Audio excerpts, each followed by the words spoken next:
اعوذ باللہ من الشیطان الرجیم، بسم اللہ الرحمن الرحیم۔ سب سے پہلے تو میں آپ تمام صحافی حضرات کا شکریہ ادا کرتا ہوں کہ آپ حضرات یہاں پر تشریف لائے اور ہمارے موقف کو کام بالا تک پہنچانے کے ذریعہ بنیں گے، وسیلہ بنیں گے، اور خدا کی بارگاہ میں آپ حضرات کی دعا کرتا ہوں کہ اس حالات میں تو آپ خدمات انجام دیں، خدا آپ تمام لوگوں کی جان مال کی حفاظت فرمائے۔ دیکھیے، آج کی پریس کانفرنس کا بنیادی مقصد کل پشاور پولیس لائن میں مسجد میں ہونے والے خودکش حملے کے حوالے سے منعقد کی جا رہی ہے۔ سب سے پہلے تو میں خودکش حملے میں شہید ہونے والوں کے ورثاء کو دلی ہمدردی پیش کرتا ہوں، ان کے ساتھ دلی ہمدردی کا اظہار کرتے ہیں، اور وہ جو اس میں زخمی ہوئے واقعے میں سانے کے اندر ان کے لیے دعا گو ہے کہ پروردگار ان کو جلد سے جلد صحت کاملہ اور عاجلہ عنایت فرمائے۔ پاکستان کی تاریخ کے بدترین سانحات میں سے ایک سانحہ ہوا ہے جو پشاور میں ہوا پولیس لائن کے اندر۔ بڑا افسوسناک، انتہائی افسوسناک اور انتہائی دل خراش واقعہ جس نے پورے پاکستان کے واسیوں کو، پاکستان کے شہریوں کو غم میں مبتلا کر دیا۔ اور میں سمجھتا ہوں یہ دہشت گردی کرنے والے، ان کا نہ کوئی دین ہے نہ کوئی مذہب ہے، دین مذہب تو دور کی بات، یہ انسان کہلانے کے قابل نہیں ہے کہ بے گناہ نمازی مسجد کے اندر نماز پڑھ رہے تھے اور ان پر خودکش حملہ کرنا، اور اس کے نتیجے میں تقریباً 80-85 خاندان کے چراغ کا گل ہو جانا، ایک بڑا افسوسناک عمل ہے، بہت افسوسناک عمل ہے جس نے ہمارے دلوں کو بڑا متاثر کیا، اور ہم سے زیادہ اس کا ڈر تو شاید پاکستان میں کوئی رکھتا بھی نہ ہو، اس لیے کہ ہم تو اس مراحل سے گزرے ہیں۔ 20 سال اس ملک میں ہمارے ساتھ یہی کچھ ہوا، مسجدوں میں، امام بارگاہوں میں، جلوسوں میں دھماکے ہوئے، ہم اس کے درد کو جانتے ہیں، ہم اس کے درد کا احساس رکھتے ہیں، اور ہمیں پتہ ہے کہ اس وقت خاندان جو جن کے چراغ بجھا دیے گئے، جو شہید کر دیے گئے پولیس جوان، ان کے 80-86 خاندان میں جو صفحے ماتم بچھا ہوا، اس کا درد کسی کو نہیں ہو سکتا۔ چھوٹے چھوٹے یتیم بچے، بیوائیں کس کے سہارے پہ زندگی گزاریں گی؟ کون ہے ان کے شہیدوں کے درد کا مداوا کرنے والا؟ کون ہے ان کے مجرموں کو بے نقاب کرنے والا؟ کون ہے ان کے مجرموں کو جو سزائیں دے گا؟ بڑا افسوسناک واقعہ ہے، بڑا افسوسناک حادثہ ہے کہ جس نے پورے پاکستان کی فضا کو متاثر کیا، اور ایسے حالات میں کہ جب ملک کی سالمیت داؤ پہ لگی پڑی ہے۔ 75 سالہ پاکستان کی تاریخ میں ایسا بحران کبھی نہیں آیا اس ملک خدا داد پاکستان پر جیسا بحران ابھی چل رہا ہے، سیاسی بحران، معاشی بحران، اس کے ساتھ ساتھ یہ دہشت گردی کا جن، یہ ایسا نہیں ہے کہ کوئی اچانک واقعہ ہو چکا، واقعہ ہوا اور لوگ جو ہے پریشان ہو گئے، نہیں، پاکستان میں پہلے سے تھریٹ موجود ہے، کئی مہینوں سے تھریٹ الرٹ جاری ہے اس ملک کے اندر، جانتے ہیں اس ملک کے ادارے کہاں کہاں تھریٹ الرٹ جاری ہوا تھا، اس کے باوجود اس طرح کا واقعہ پیش آنا افسوسناک عمل نہیں بلکہ سیکیورٹی فورسز کی کارکردگی پہ بھی سوالات اٹھا دیے۔ ابھی آپ کے 2 جنوری کو نیشنل سیکیورٹی کونسل کا اجلاس ہوا، اور اس میں بڑا ہمانگی کی گئی اور بڑے دعوے کیے گئے کہ ہم نیشنل ایکشن پلان کو دوبارہ ریویو کریں گے، ایپیکس کمیٹیوں کو بحال کریں گے، اس کو فعال کریں گے دوبارہ، اور پھر اپنے فورسز کے اداروں کو جو ہے تربیت دیں گے بہترین، اور یہ کریں گے، اور ہم بڑی قوت کے ساتھ، طاقت کے ساتھ پاکستان کو نقصان پہنچانے والے دہشت گردوں کے خلاف آہانی آنکھ سے نمٹیں گے، اور ان کے خلاف یہ کریں گے، اور پاکستان کی زمین کو دہشت گردی کے خلاف اور دہشت گردوں کے حوالے نہیں ہونے دیں گے۔ میں پوچھتا ہوں کیا ہوا پھر؟ یہ پہلا واقعہ جو ابھی ہوا ہے پولیس لائن کے اندر، گزشتہ چند مہینوں کے اندر آپ تسلسل کے ساتھ واقعات اٹھا کر دیکھیے، ایک کے بعد ایک واقعہ ہے، واقعہ دہشت گردی کے واقعات میں تسلسل ہے۔ اسلام آباد کے اندر خودکش حملہ آور پھٹا، وہ ریڈ الرٹ تھا پاکستان کے اداروں کے لیے، پاکستان کی حکومت کے لیے۔ اگر اس کے قاتلوں کو بے نقاب کیا ہوتا، اس کے حقائق کو سامنے لائے ہوتے تو شاید ہم کنٹرول کر لیتے۔ اس کے بعد کوئٹہ کا واقعہ، آج بھی کوئٹہ کے اندر دستی بم مارا گیا، آج بھی کوئٹہ کے اندر دہشت گردی ہوئی ہے، کل دہشت گردی ہوئی ہے۔ اس کے ساتھ ساتھ آپ نے دیکھا بنو جیل کے اندر چھڑا کے دہشت گرد لے گئے، ریڈ زون میں بنو زون تھا، بنو جیل سے چھڑا کے لے گئے۔ یہ واقعہ جو ہوا ریڈ زون کے اندر ہوا۔ اگر ریڈ زون کی سیکیورٹی کے یہ حالت ہے، ریڈ زون کے اندر اگر دہشت گرد اس طرح سے دندناتے گھومتے اور 80 90 لوگوں کو موت کی گھاٹ سلا دیتے تو پھر عام علاقوں کی صورتحال کیا ہوگی؟ پھر عام پاکستانی شہریوں کی سیکیورٹی کا ذمہ دار اس ملک پہ کون ہے؟ کون ان کو تحفظ دے گا؟ ریاست کی ذمہ داری، حکومت کی ذمہ داری ہے لوگوں کے جان مان کا تحفظ کرنا. ریاست والی ہوتی ہے، لوگوں کے تحفظ کی ذمہ دار ہوتی ہے، حکومت ذمہ دار ہوتی ہے. یہ 80-88 گھرانوں کے چراغ بجھا دیے گئے، ان کے قاتلوں کو بے نقاب کیا جائے. میں نے دیکھا کل وزیر اعظم صاحب وہاں گئے، وزیر داخلہ صاحب وہاں گئے، وہی روایتی باتیں، وہی روایتی انداز. تحقیقاتی کمیشن بنا دیا گیا، کمیٹی بنا دی گئی، IIT سے رپورٹ طلب کر دی گئی، سانے کے واقعات کی تحقیقات ہو رہی ہیں. آج تک جتنے ٹرمینل بنے، جتنی تحقیقاتی کمیٹیاں بنی، اس کا کوئی ایک قاتل منظر عام پر آیا، کوئی سہولت کار سامنے آیا، کسی ایک کو سزا دی گئی ہے؟ تو بتاؤ، یہ کوئی پہلا واقعہ تو نہیں ہے. پاکستان 20 سال سے 25 سال سے دہشت گردی کی آگ میں جل رہا ہے. کوئی ہے پاکستان میں بتانے والا کہ یہ دہشت گردی کے پیچھے کون کون سے کلپٹ ہیں؟ کوئی ہے بتانے والا پاکستان کی ریاست کے اندر دہشت گردوں نے کیسے اپنی اسٹیٹ اور ریاست قائم کی ہے؟ جب چاہتے ہیں پاکستان کے اندر دہشت گردی کا واقعہ ہوتا ہے اور بے گناہ لوگوں کو، شہریوں کو نشانہ بنایا جاتا ہے. کون ذمہ دار ہے پاکستان کا؟ کوئی ہے جواب دے. پھر کمیٹیاں بن رہی ہیں، پھر تحقیقاتی باتیں ہو رہی ہیں، اور عنقریب جو ہے وہ تحقیقاتی رپورٹ سامنے آئے گی، سوائے اس کے کہ DNA ٹیسٹ ہوں گے، وہی روایتی باتیں ہوں گی، اور پھر یہ بھی کیس بالآخر داخلے دفتر ہو جائے گا. 25 سال میں کوئی ایک دہشت گرد ہو جس کو تم نے سزائے موت دی ہو، جس کو تم نے تختہ دار پر لٹکایا ہو؟ کیا وجوہات ہیں کہ دہشت گردوں کو، دہشت گردی کا خاتمہ پاکستان میں نہیں ہو پا رہا؟ پاکستان ایک طاقتور قوت رکھنے والا ملک ہے. اس میں سیکیورٹی فورسز کے ادارے توانا ہیں، طاقتور ہیں. اتنا طاقتور ہونے کے باوجود دہشت گردوں کا اس طرح سے ریڈ زون میں داخل ہو کر نشانہ بنانا افسوسناک عمل ہے. پچھلے سال آپ نے دیکھا اسی پشاور کے اندر قصہ خانی بازار میں نماز جمعہ کے اندر دھماکہ ہوا، اس میں بھی تقریباً 80 افراد مارے گئے تھے.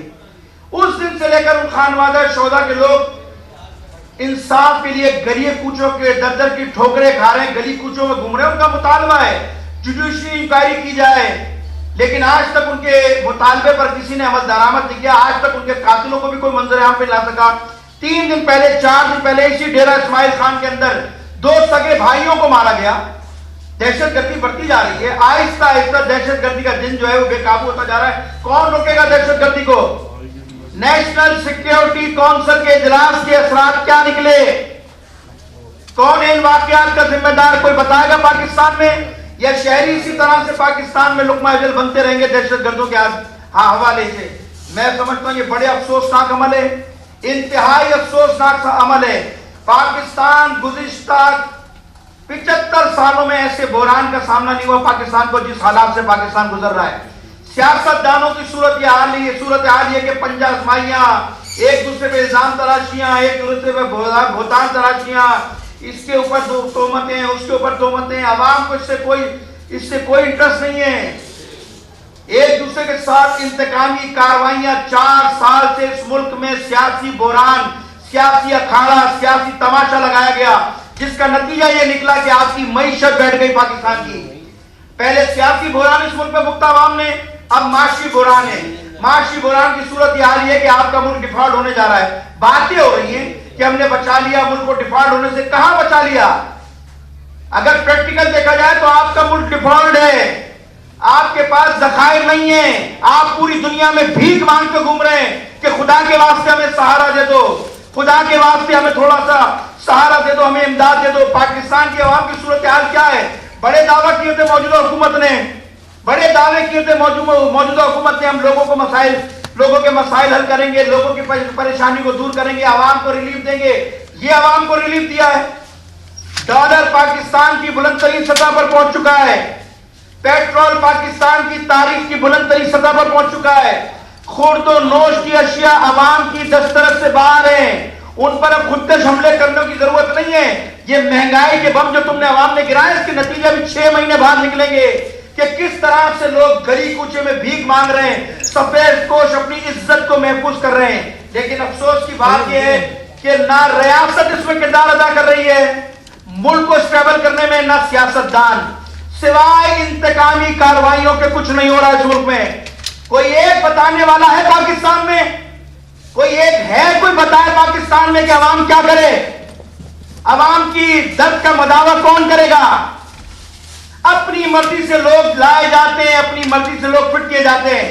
اگر پاکستان میں خدا کی قسم فیئر الیکشن ہو، یہ منہ دکھانے کے قابل نہیں ہے سیاستدان، لیکن پاکستان کی بدقسمتی یہ ہے کہ 75 سال میں لانے والے بھی کوئی اور ہیں. لانے والوں کو بھی پتا ہوتا ہے الیکشن سے پہلے کسے لانا ہے، اور آنے والوں کو بھی پتا ہوتا ہے کہ باری کس کی لگنے والی ہے. اس ملک کو خدا را بچا لو.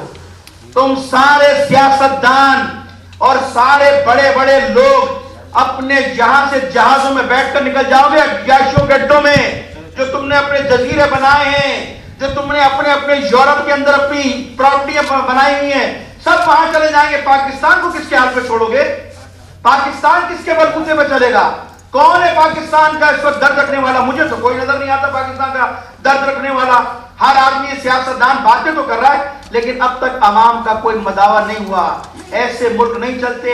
پہلے سیاسی بحران ہوا، پھر اس کے بعد لے گئے معاشی بحران کی طرف ملک کو یہاں پہنچایا، اور اس کے بعد پاکستان میں دہشت گردی کو اٹھایا جا رہا ہے. اگر آج اس دہشت گردی کو جد کو نہ کچلا گیا، پھر میں بڑے بڑے واضح انداز میں کہتا ہوں، مجھے پتا ہے پھر اس کے نتائج کیا نکلتے ہیں. پھر پڑھ لو پاکستان پر فاتحہ.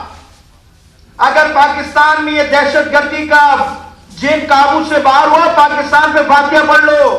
سرمایہ دار اس ملک سے جا رہا ہے، 4-5 مہینوں میں 10 لاکھ آدمی ملک چھوڑ کے جا چکا ہے. یہ ملک کی صورتحال ہے. اس کے اندر ایسی باتیں کرنا، اس کے اندر اس طرح سے دہشت گردوں کو کھلا چھوڑنا، میں سمجھتا ہوں یہ ریاست کی ذمہ داری ہے، یہ حکومت کی ذمہ داری ہے کہ سب سے پہلے لوگوں کے جان مال کے تحفظ کو یقینی بنائے.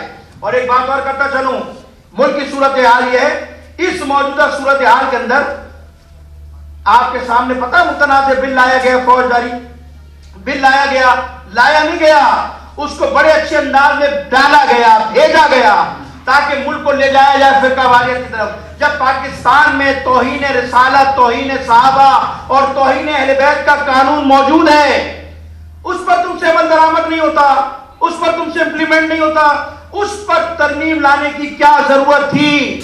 اور ایسے موقع پر رات کی تاریکی میں شب و خون مارا جاتا ہے اسمبلیوں کے اندر کہ جب کوڑم پورا نہیں ہے، نہ اس بل کی وضاحت ہے، نہ اس بل کی خد و خال کو طے کیا گیا، نہ پاکستان میں شیعہ سنی جیت علماء کرام سے اس پر گفتگو کی بات چیت کی گئی.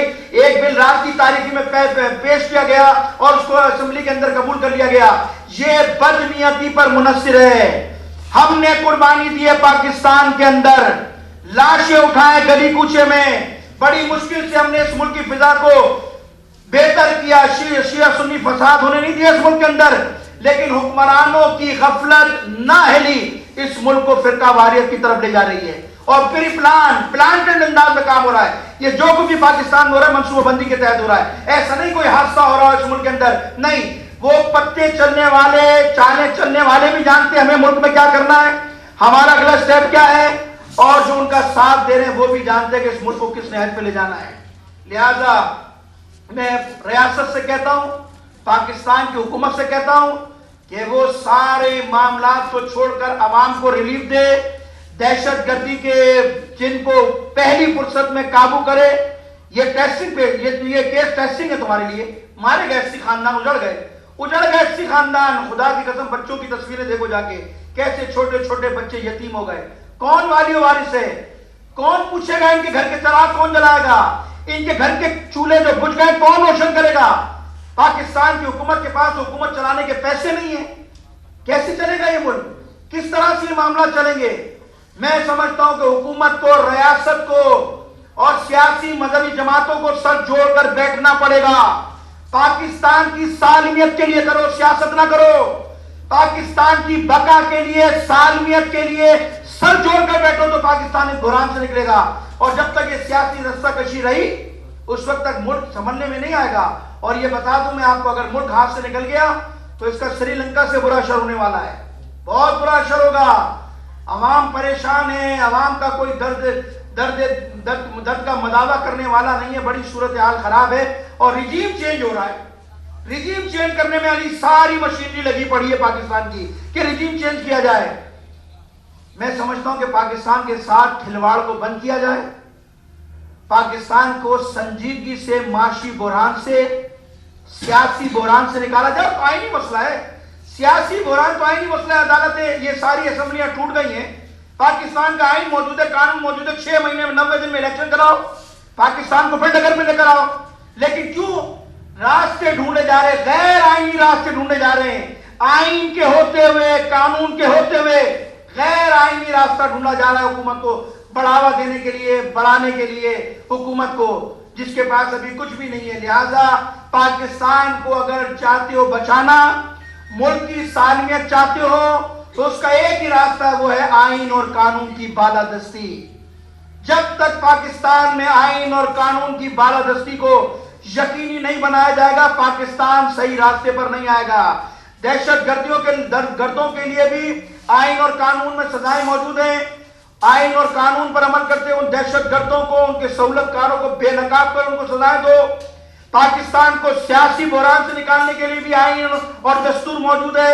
اس پر عمل کرتے ہوئے الیکشن کرا کر پاکستان کو جمہوری راستے پر شارہ پر ڈالا جائے تو یہ ملک بچ سکتا ہے. اگر سیاست رہی پنجہ آزمائے کی, الزام تراشی کی, بہتان تراشی کی, تو پھر میں کہتا ہوں انا للہ و انا الیہ راجعون. اس ملک پہ فاتحہ پڑھ لو. اس ملک کا کوئی والی و وارث نہیں ہے جو جس صورتحال سے ملک گزر رہا ہے. لہذا میں پھر حکمرانوں کو, خصوصاً ریاست کو کہتا ہوں کہ اس ملک کی سالمیت کے لیے اقدام اٹھائے, عوام کی بہتری کے لیے کام کرے.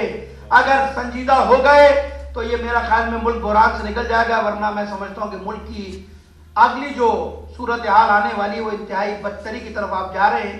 اور میں سمجھتا ہوں کہ ایسی بحران میں پھنسیں گے پھر پاکستان نکل نہیں سکتا. کب تک امریکہ کی کوئلے کی دلالی میں منہ کالا کرو گے؟ کب تک امریکہ کے پیچھے چلو گے؟ کیا ملا تمہیں 20 سال میں؟ امریکہ نے کیا دیا تمہیں؟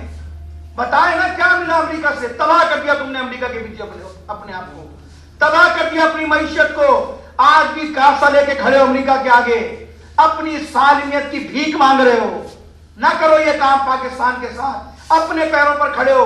اس ملک کی عوام میں اتنی توانائی ہے, اتنی غیرت ہے. اپنے پیٹ پر اگر حکمران سنجیدہ ہو جائیں تو یہ عوام ایسی عوام ہے کہ اپنے پیٹ پر پتھر باندھ کر اس ملک کے لیے قربانی دینے کے لیے تیار ہے. لیکن سیاستدان تیار نہیں ہے. سیاستدانوں کے اکاؤنٹ سوئس بینک میں پڑے ہیں, ڈرتے ہیں کہ اگر ہم نے کوئی ایسا کام کیا تو ہمارے ساری دولت جو ہے منجمد کر دی جائے گی, ہمارے اکاؤنٹ جو ہے سیز کر دیے جائیں گے. لہٰذا اس بحران سے نکلنے کے لیے پاکستان کی سوچو, پاکستان کی فکر کرو, اور پاکستان کو نکالنے کے لیے بحران سے جب تک پاکستان کی ریاست اور حکومت سنجیدہ نہیں ہوگی, میں سمجھتا ہوں پاکستان بہتری کے راستے نہیں جا سکتا. میں دعا کرتا ہوں اس مملکت خدا داد پاکستان کے لیے کہ پروردگار ان ریاستی اداروں کو, ان حکمرانوں کو عقل کے ناخن دے, ان کی رہنمائی فرما, تاکہ یہ عوام پہ ترس کھائیں اور عوام کی بہتری کے لیے اور ملک کی سالمیت کے لیے کام کریں. خدا بند متعال ہم سب کا حامی ناصر. والسلام علیکم ورحمۃ اللہ وبرکاتہ. کوئی سوال ہو میں مولانا صادق صاحب سے کہتا ہوں کہ وہ تھوڑا سا. بسم اللہ الرحمن الرحیم. آغا صاحب نے تفصیل سے یہاں پہ بات کی ہے.